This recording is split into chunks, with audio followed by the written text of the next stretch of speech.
Айтикеев Акбаралы Исраилович көз карансыз мамлекеттердин шериктештигинин КМШ, Балтия жана Чыгыш Европа, 22 өлкөнүн эл аралык өнөр жайчылар жана ишкер адамдар конгрессинин МКППнын вице-президенти. Айтикеев Акбаралы 1958 жылы 9 мартта жөнөкөй кыргыз үй бүлөсүндө туулган. Үй бүлөлүү 3 баласы бар. Билими жогорку Киев политехникалык институтун бүтүргөн. Айтикеевти эл арасында Кыргыздын Путини деп аташат. Эл аралык экономикалык байланыштарды бекемдөөгө жана өнүктүрүүдөгө сиңирген эмгеги жана жеке салымы үчүн Айтикеев Украинанын президенти жана Россия Федерациясынын президенти Владимир Владимирович Путин тарабынан сыйланган.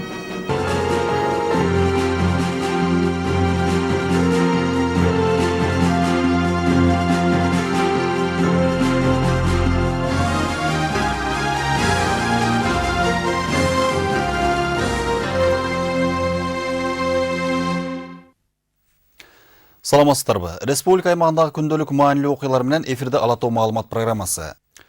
Ушул эле күнү Россия Федерациясынын президенти Владимир Путиндин буйругу менен эл аралык экономикалык кызматташтыкты бекемдөөгө кошкон зор салым үчүн Кыргыз Республикасынын өнөр жайчыларынын жана ишкер адамдарынын союзунун президенти, Кыргыз Республикасынын өнөр жай, айыл чарба кызматкерлеринин жана аз камсыз болгон үй бүлөлөрүнүн кызыкчылыгын коргоо партиясынын төрагасы Акбаралы Айтикеев Россия президентинин сыйлыгына арзыды. Буга чейин ал Украинанын президенти Леонид Кучманын указы менен Украина жана Кыргызстандын ортосундагы кызматташтыкка кошкон жеке салымы үчүн Украинанын ардак грамотасы менен сыйланган.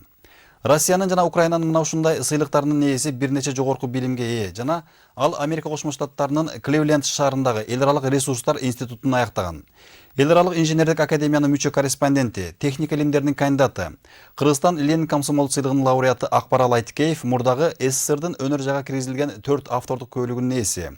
Экономикалык саясат жана техника боюнча 50дөн ашуун илимий эмгектердин автору.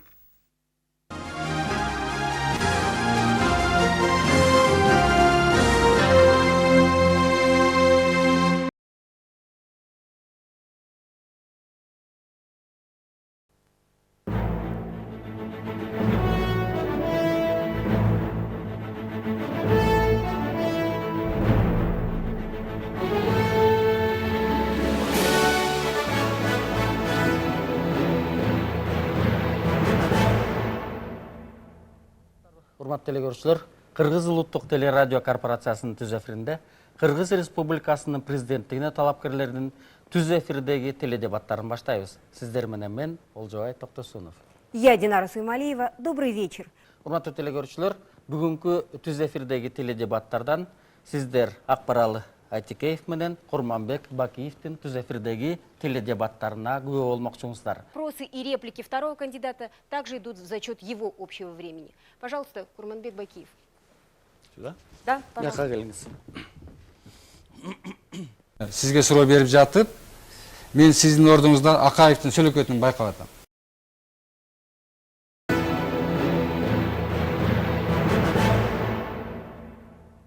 Сиздер Акбаралы Айтикеев менен Курманбек Бакиевдин түз эфирдеги теледебаттарына күбө болмокчусуздар. Бакиевдин Акаевдин астында жеке салымы төөдөй, элге кошкон салымы мүмкүн бөөдөй.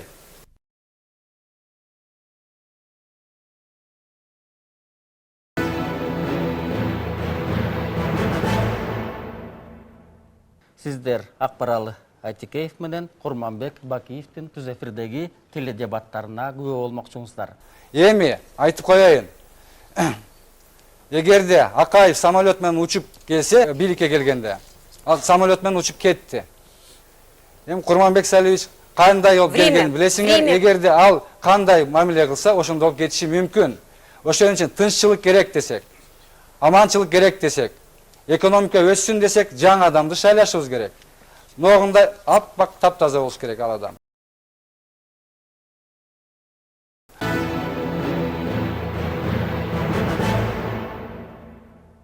Сиздер Акбаралы Айтикеев менен Курманбек Бакиевдин түз эфирдеги теледебаттарына күбө болмокчусуздар. Эң негизгиси, кайсы мамлекеттик системаны курбайлык? Ал президенттик болобу, парламенттик болобу? Кантип аталбасын, башында туура эмес киши турса, өлкө өспөйт. Өсүшү мүмкүн эмес.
урматтуу мекендештер, азыр телевизор көрүп отурган урматтуу ар бир чоң ата, ар бир чоң эне, келе жаткан президенттик шайлоодо жакшылыкты күткөн ар бир ата, ар бир эне, ойлогон максатыма жетем деген кыргыздын ар бир кызы, ойлогон максатыма жетем деген кыргыздын ар бир жигити, ойлогон максатыма жетем деген кыргыздын ар бир студенти. Сиздерден кыргыз элинин үмүтү чоң. Менин дагы сиздерден үмүтүм чоң. Эл күтүп жатат. Сиздерге мен ишенем. Кыргыз эли үчүн, кыргыз жери үчүн, Кыргызстан үчүн сиздерге кайрылам. Кыргыз эли үчүн, Кыргызстан үчүн, кыргыз жери үчүн ар бирибиз тик туралы. Урматтуу мекендештер, сиздер билесиздер, 2005 жылы 2005 президент шайлоодо белгилүү теледебатта мен Курманбек Салиевич Бакиев менен саясий кармашуу учурунда теледебатты алып баруучу Динара Сүймалиева берген биринчи суроосу. Динара Сүймалиеванын берген биринчи суроосу мындай болгон эле. Кыргызстанга кандай башкаруу формасы туура келет деп. Суроо орусча берилген. Какая форма наиболее приемлема для Кыргызстана, для управления деген суроо болгон. Курманбек Салиевич Бакиев 2005 жылы 2005 президенттикке кандидат кезинде учурунда Бакиевдин жообу мындай болгон. Президенттик, парламенттик түзүлүштөр. Эсиңизде болуш керек, эл билет, ошол белгилүү теледебатты аудиториясы мүмкүн Кыргызстандын телевидениеси КТРдин тарыхында эң жогорку аудитория болгон, элдин кызыкчылыгы аябай чоң болчу. Экинчи болуп мен жооп бергем ал суроого. Суроо орусча болгон үчүн орусча жооп болгон, анан кыргызчасын айтып берем. Менин жообум мындай болгон, кандай башкаруу формасы туура келет дегенге. Бир форма элдин бийлиги, бирок Бакиеви жок бийликте. Андан бери 4 жыл өттү. Орусчасы какая форма? Кыргызчасын эле айтсаңыз, сиз кыргыз тилинде негизи берип атпайсызбы? Кыргызчасын эле. Ташков агай, элге тагыраак болсун, потому что бул өз негизинен протокол боюнча дагы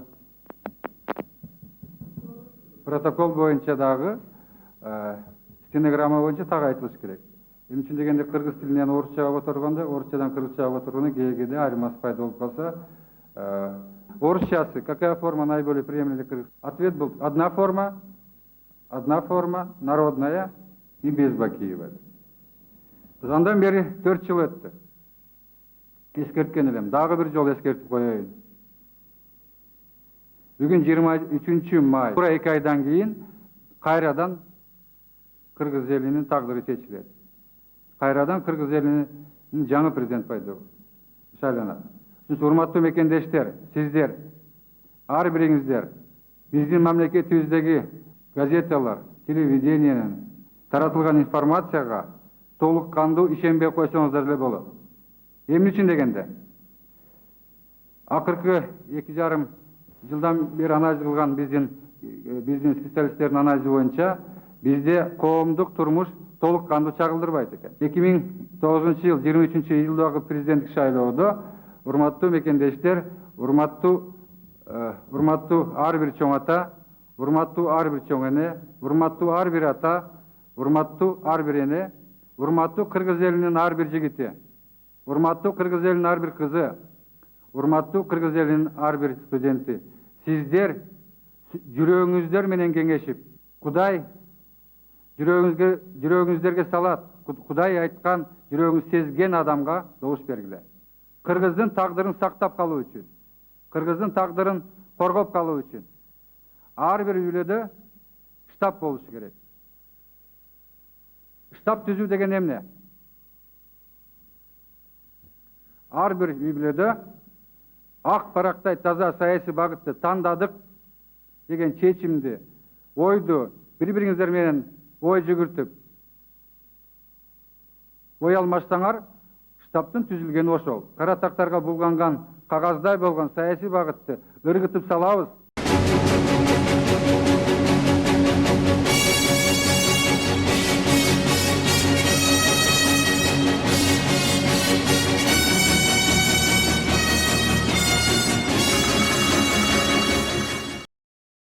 Күткүлө Кыргыз Путини элге тарыхый кайрылуу жасайт. Шайлоодон кийин эртеси жаңы мамлекетти ойгонобуз. 21-кылымдын бюллетенинде Айтыкеевдин номери 21. Күткүлө элге тарыхый кайрылуу болот. Шайлоодон кийин эртеси жаңы мамлекетти ойгонобуз.